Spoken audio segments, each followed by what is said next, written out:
Dear students, আজিৰ ভিডিঅ'ত আমি আলোচনা কৰিম নৱম শ্ৰেণীৰ অসমীয়াৰ প্ৰথম চেপ্টাৰ শিহুলীলা।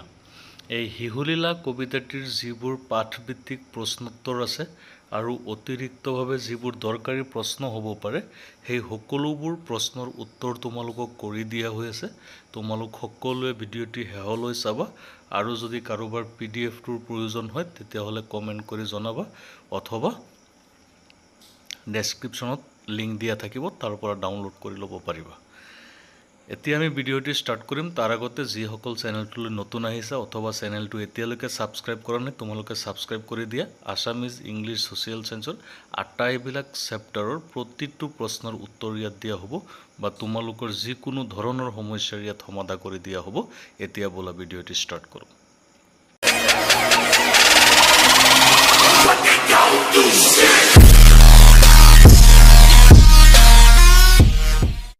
প্ৰথমতে ইয়াত শিহুলীলা কবিতাৰ মূলভাৱ লিখি দিয়া হৈছে। তোমালোক সকলোৱে ভালকৈ লিখি লৈ শিকিবা। মূলভাৱটি এনেকুৱা ধৰণৰ হ'ব। শিহুলীলা পাঠটি শ্ৰীমন্ত শংকৰদেৱৰ দ্বাৰা বিৰচিত কীৰ্তন গুহাৰ অন্তৰ্গত।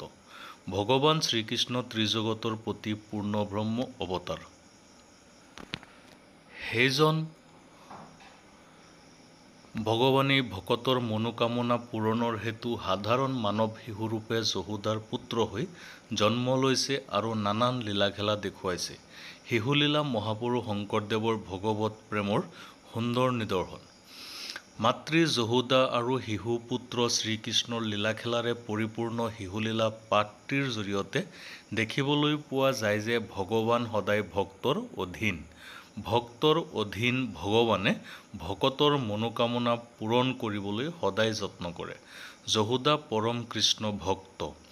যিজনা পৰম ঈশ্বৰক মহামহা যোগী সাধকসকলে তপজপ কৰিও দৰ্শন লাভ কৰিব নোৱাৰে, সেইজনা পৰম পুৰুষ ঈশ্বৰক একমাত্ৰ ভক্তিৰ জৰিয়তেই যশোদাই নিজ পুত্ৰৰূপে লাভ কৰিবলৈ সক্ষম হৈছে।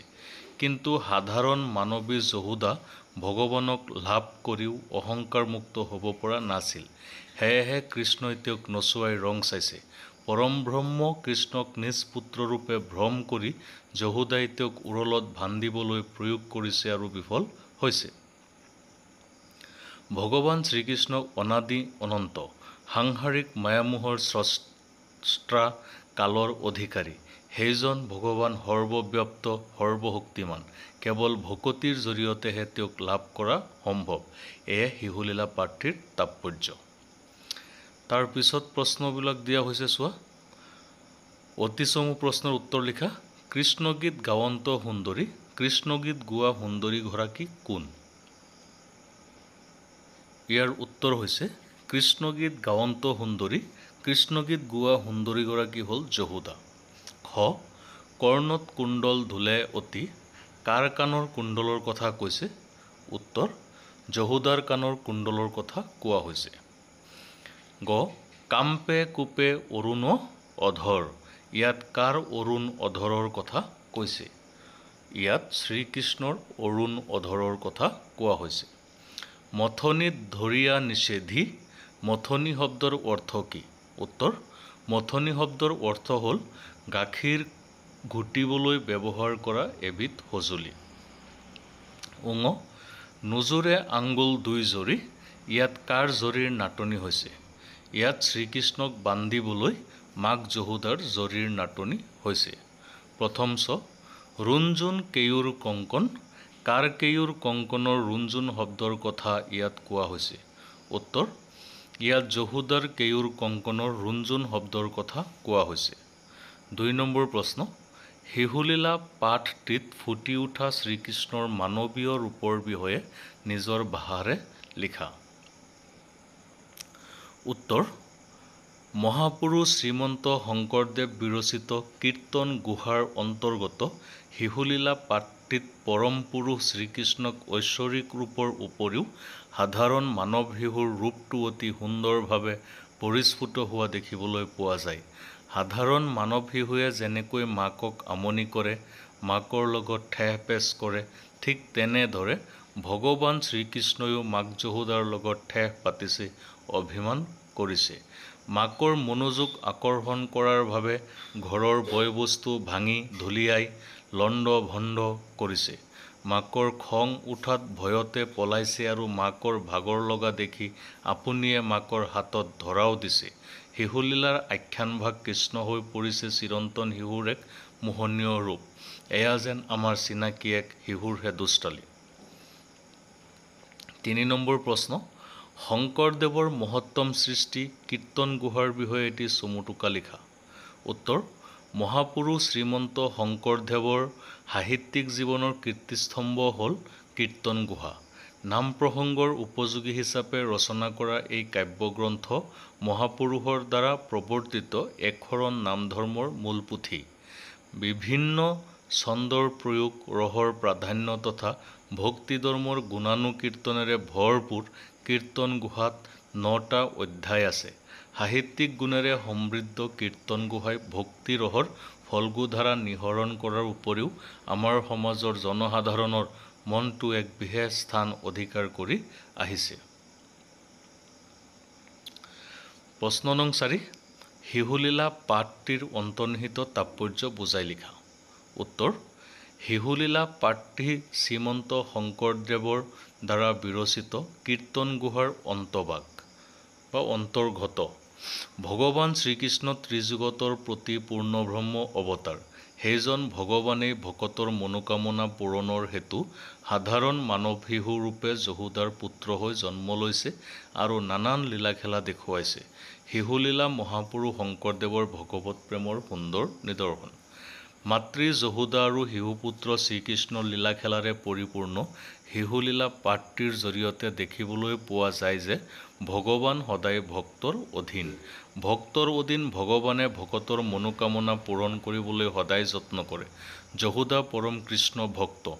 যিজনা পৰম ঈশ্বৰক মহামহা যোগী সাধকসকলে তপ জপ কৰিও দৰ্শন লাভ কৰিব নোৱাৰে, সেইজন পৰম পুৰুষ ঈশ্বৰক একমাত্ৰ ভক্তিৰ জৰিয়তেই যশোদাই নিজ পুত্ৰ ৰূপে লাভ কৰিবলৈ সক্ষম হৈছে। কিন্তু সাধাৰণ মানৱী যশোদা ভগৱানক লাভ কৰিও অহংকাৰমুক্ত হ'ব পৰা নাছিল। সেয়েহে কৃষ্ণই তেওঁক নচুৱাই ৰং চাইছে। পৰম ব্ৰহ্ম কৃষ্ণক নিজ পুত্ৰ ৰূপে ভ্ৰম কৰি যশোদাই তেওঁক উৰলত বান্ধিবলৈ প্ৰয়োগ কৰিছে আৰু বিফল হৈছে।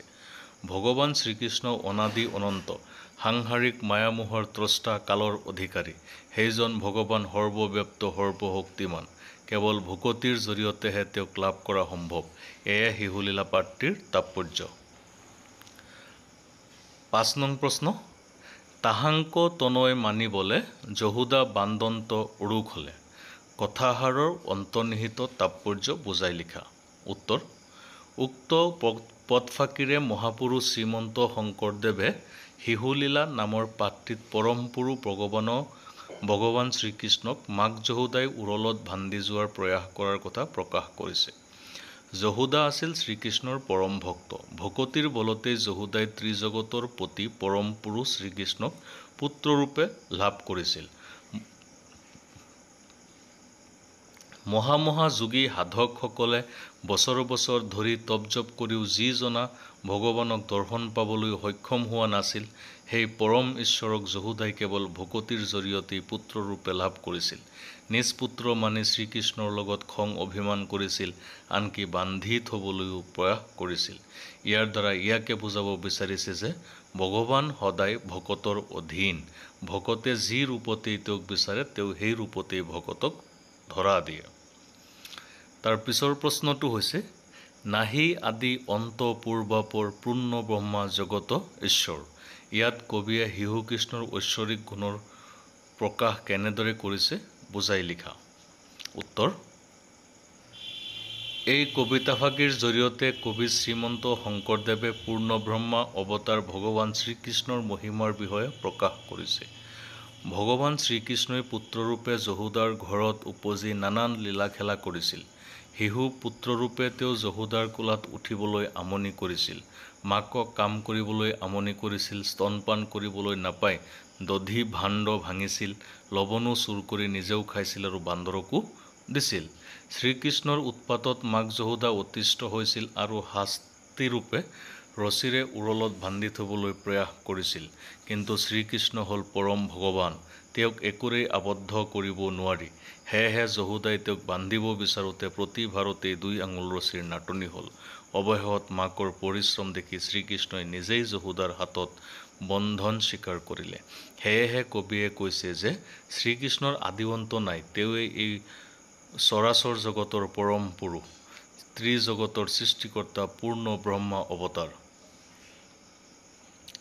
7 নম্বৰত দিছে ব্যাখ্যা কৰা। ক, জাগযোগী নপাৱে ধ্যানত হেন হৰি পলান্ত বয়ত। উক্ত পদফাকি আমাৰ পাঠ্যপুথিৰ অন্তৰ্গত শ্ৰীমন্ত শংকৰদেৱ বিৰচিত শিশুলীলা নামৰ পাঠটিৰ পৰা তুলি দিয়া হৈছে। পদফাকিৰ জৰিয়তে কবিয়ে ভগৱান শ্ৰীকৃষ্ণৰ অনন্ত মহিমাৰ বিষয়ে অৱগত কৰাইছে। শ্ৰীকৃষ্ণ হ'ল পৰম পুৰুষ ভগৱান, ত্ৰিজগতৰ সৃষ্টিকৰ্তা। তেওঁক মহা যোগীসকলেও অনেক সাধনা তপস্যা কৰিও লাভ কৰিব নোৱাৰে। কিন্তু সেইজনা পৰম ঈশ্বৰক যহোদাই পুত্ৰৰূপে লাভ কৰিছিল একমাত্ৰ ভক্তিৰ জৰিয়তে। কেৱল পুত্ৰৰূপে লাভ কৰাই নহয়, যহোদাৰ ভয়তে শ্ৰীকৃষ্ণই পলাই ফুৰিবলগীয়াও হৈছিল। ই সম্ভৱ হৈছিল কেৱল ভক্তিৰ বলত। ভগৱান ভক্তৰ অধীন। সেয়েহে শংকৰদেৱে শ্ৰীকৃষ্ণৰ মহিমা আৰু ভক্তিৰ মহিমা প্ৰকাশ উক্ত পদফাকিৰ জৰিয়তে কৰিছে। খ, ভাণ্ড ভাঙ্গিয়াবে যাইবি কোঠা, খাইব আজি কৃষ্ণ তোৰ মাথা। উক্ত পদফাকি আমাৰ পাঠৰ অন্তৰ্গত শ্ৰীমন্ত শংকৰদেৱ বিৰচিত শিশুলীলা নামৰ পাঠটিৰ পৰা তুলি দিয়া হৈছে। কবিতাফাকিত যহোদাই শ্ৰীকৃষ্ণক দৈ লৱণৰ টেকেলি ভঙাৰ বাবে খং কৰি গালি পৰাৰ কথা কোৱা হৈছে। শ্ৰীকৃষ্ণক যহোদাই কোলাৰ পৰা নমাই স্তনপান কৰাৰ পৰা বিৰত কৰি জুইত বহাই থোৱা গাখীৰ নমাবলৈ যোৱা বাবে শ্ৰীকৃষ্ণই খঙতে দৈ লৱণৰ টেকেলিবোৰ মজিয়াত ছটিয়াই নিজেও খাইছে আৰু বান্দৰকো দিছে। যহোদাই জুইৰ পৰা গাখীৰ নমাই থৈ আহি কৃষ্ণৰ কাণ্ড দেখি খং উঠিছে আৰু কৃষ্ণক এইবোৰ দুষ্টালি কৰাৰ বাবে গালি পাৰিছে। পদফাকিৰ জৰিয়তে মাতৃ আৰু পুত্ৰৰ চিৰন্তন স্নেহৰ প্ৰকাশ ঘটিছে। গ, পাছে পাছে যহোদা খেদন্ত, ভয়ে লাগ মাওক নেদন্ত। উত্তৰ, উক্ত পদফাকি আমাৰ পাঠৰ অন্তৰ্গত শ্ৰীমন্ত শংকৰদেৱ বিৰচিত শিশুলীলাৰ পৰা তুলি দিয়া হৈছে। পৰম ভক্ত যহোদাই নিজা ভকতিৰ বলত ত্ৰিজগতৰ পতি হৰিক পুত্ৰৰূপে লাভ কৰিবলৈ সক্ষম হৈছিল। শ্ৰীকৃষ্ণইও শিশুৰূপে মাতৃ যহোদাৰ লগত নানান লীলা-খেলা কৰিছিল। মাকৰ স্তনপান কৰিব নাপাই শিশু কৃষ্ণই দৈ লৱণৰ টেকেলি শিলগুটি মাৰি ভাঙিছিল, লৱণবোৰ মজিয়াত ছটিয়াইছিল, নিজেও খাইছিল আৰু বান্দৰকো দিছিল। যহোদাই কৃষ্ণৰ এই কাণ্ড দেখি খং কৰিছিল আৰু মাৰিবলৈ হাতত বাঢ়ি তুলি লৈছিল। মাকৰ খং উঠা দেখি কৃষ্ণই ভয়তে পলাইছিল। এনেদৰে মাতৃ-পুত্ৰৰ মাজত হোৱা খং অভিমানৰ চিত্ৰ কবিয়ে কবিতাফাকিৰ জৰিয়তে খুব সুন্দৰকৈ বৰ্ণনা কৰিছে। 8 নম্বৰ প্ৰশ্ন, শিশুলীলা পাঠৰ আধাৰত শ্ৰীকৃষ্ণৰ নানা ধৰণৰ কাৰ্যৰ বিষয়ে নিজৰ ভাষাৰে বিৱৰি লিখা। উত্তৰ, মহাপুৰুষ শ্ৰীমন্ত শংকৰদেৱৰ কীৰ্তন গুহাৰ অন্তৰ্গত শিশুলীলা পাঠটি পৰম তত্ত্ব প্ৰকাশক। পাঠটিৰ জৰিয়তে শ্ৰীকৃষ্ণৰ দুমুখীয়া ব্যক্তিত্ব অতি সুন্দৰভাৱে কবিজনাই দাঙি ধৰিছে। এফালে শিশু কৃষ্ণৰ দুষ্টামিৰ মাজেৰে সাধাৰণ মানৱ শিশুৰ ৰূপটি দাঙি ধৰাৰ উপৰিও তেওঁৰ লীলা মহিমাৰ মাজেৰে ভগৱানৰ ৰূপটো আমাক সোঁৱৰাই থাকিবলৈ পাহৰা নাই। কামত ব্যস্ত মাকক শিশু কৃষ্ণই আমনি কৰিছে। স্তন পিবলৈ মাকৰ কোলাত উঠিবলৈ ইচ্ছা কৰাত মাক যহোদাই মৰমেৰে কোলাত লৈ কৃষ্ণক স্তনপান কৰাইছে। তেনেতে জুইত বহাই থৈ অহা গাখীৰ উতলি পৰিবলৈ ধৰাত কৃষ্ণক কোলাৰ পৰা নমাই থৈ গাখীৰ নমাবলৈ যহোদা যোৱা দেখি কৃষ্ণই খং অভিমান কৰিছে। দধি দুগ্ধৰ কলহ শিলগুটিৰে ভাঙিছে, মজিয়াত সিঁচৰিত কৰিছে, বান্দৰকো দিছে। কৃষ্ণৰ এইবোৰ কাণ্ড দেখি যহোদাৰ খং উঠিছে। মাকৰ খং উঠা দেখি কৃষ্ণ মাকৰ ভয়তে পলাইছে। এনেদৰে শ্ৰীকৃষ্ণই সাধাৰণ মানৱ শিশুৰ ৰূপটি অতি সুন্দৰভাৱে দাঙি ধৰিছে। আনহাতে শ্ৰীকৃষ্ণ পৰম পুৰুষ ভগৱান। তেওঁ অনাদি অনন্ত, যি জগতৰ সৃষ্টিকৰ্তা পৰম ব্ৰহ্মা। ভগৱান ভক্তৰ অধীন। বকতবৎসল ভগৱানে যহোদাৰ ওচৰত ধৰা দিছে। কিন্তু যহোদাৰ আচৰণত অহংকাৰৰ চিন দেখি তেওঁ নিজৰ ঐশ্বৰিক মহিমা দেখাইছে। মাক যহোদাই কৃষ্ণক বান্ধিবলৈ খুজিছে, তেতিয়া বাৰে বাৰে 2 আঙুল জৰি কম হৈছে। এনেদৰে শ্ৰীকৃষ্ণৰ মহিমাৰ জৰিয়তে তেওঁ যে পৰম পুৰুষ ভগৱান সেই কথাও কবিজনাই সোঁৱৰাই দিবলৈ পাহৰা নাই। 9 নম্বৰ প্ৰশ্ন, মহাকূপে কোঠা পচিলন্ত চিনচিৰাই লবনো ভোজন্ত, কোনে অতি খঙেৰে কোঠাত সোমাইছিল, তেওঁ কিয় লবণবোৰ চাৰিওফালে ছটিয়াই খাইছিল, বুজাই লিখা। উত্তৰ, শিশু কৃষ্ণই অতি খঙেৰে কোঠাত সোমাইছিল। মাক যশোদাই ধদি মথি থাকোঁতে শিশু কৃষ্ণৰ মাকৰ স্তনপান কৰিবলৈ মাকক আমনি কৰিছিল আৰু পুত্ৰ স্নেহত আপ্লুত হৈ যশোদায়ো কৃষ্ণক কোলাত লৈ মাতৃদুগ্ধ পান কৰাইছিল। তেনেকুৱা সময়তে যশোদাই আখলত বহাই থোৱা গাখীৰ উতলি পৰিবলৈ ধৰাত কৃষ্ণক কোলাৰ পৰা নমাই দৌৰি গ'ল। মাকে এনেদৰে কোলাৰ পৰা নমাই যোৱা বাবে কৃষ্ণৰ মাকৰ ওপৰত খং উঠিছিল আৰু দধি বান্ধ শিলগুটি মাৰি ভাঙি লবণবোৰ চাৰিওফালে সিঁচৰিত কৰিছিল। 10 নম্বৰ, কৃষ্ণক ধৰিবলৈ গৈ যশোদাৰ কেনে অৱস্থা হৈছিল, বুজাই লিখা। উত্তৰ, কৃষ্ণক ধৰিবলৈ গৈ যশোদা ভাগৰি পৰিছিল। ভাগৰত যশোদাৰ খোপা ঢিলা হৈ পৰিছিল। খোপাত পিন্ধা মালতী ফুল সৰি পৰিছিল। মাকৰ ভাগৰত এনে অৱস্থা হোৱা দেখি কৃষ্ণই যশোদাৰ ওচৰত নিজে ধৰা দিছিল।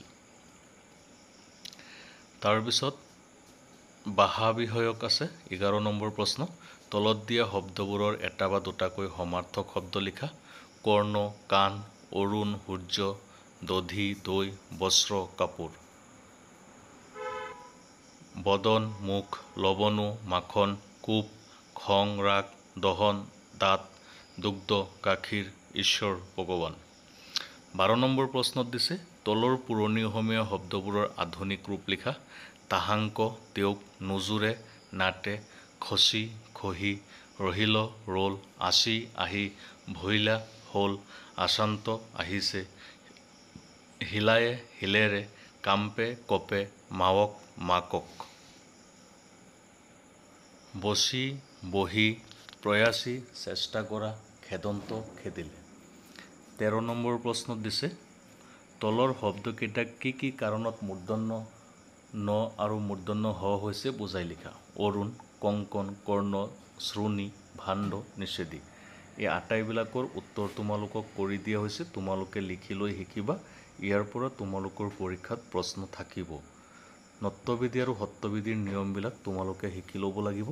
গ্ৰামাৰৰ বিষয়ে আমাৰ চেনেলত নত্যবিধি সত্যবিধিৰ ওপৰত ভিডিঅ' দিয়া আছে, বৰ্ডত বুজাই দিয়া হৈছে। তোমালোক সকলোৱে পুৰণা ভিডিঅ'ৰ পৰা সেইটো চাই ল'বা, অতি সহজে বুজি পাবা। 14 নম্বৰ প্ৰশ্নত দিছে, পাঠটোত থকা অসমাপিকা ক্ৰিয়া শব্দ 5টা বাছি উলিয়াই লিখা। 5টা অসমাপিকা ক্ৰিয়া বাছি উলিয়াব দিছে।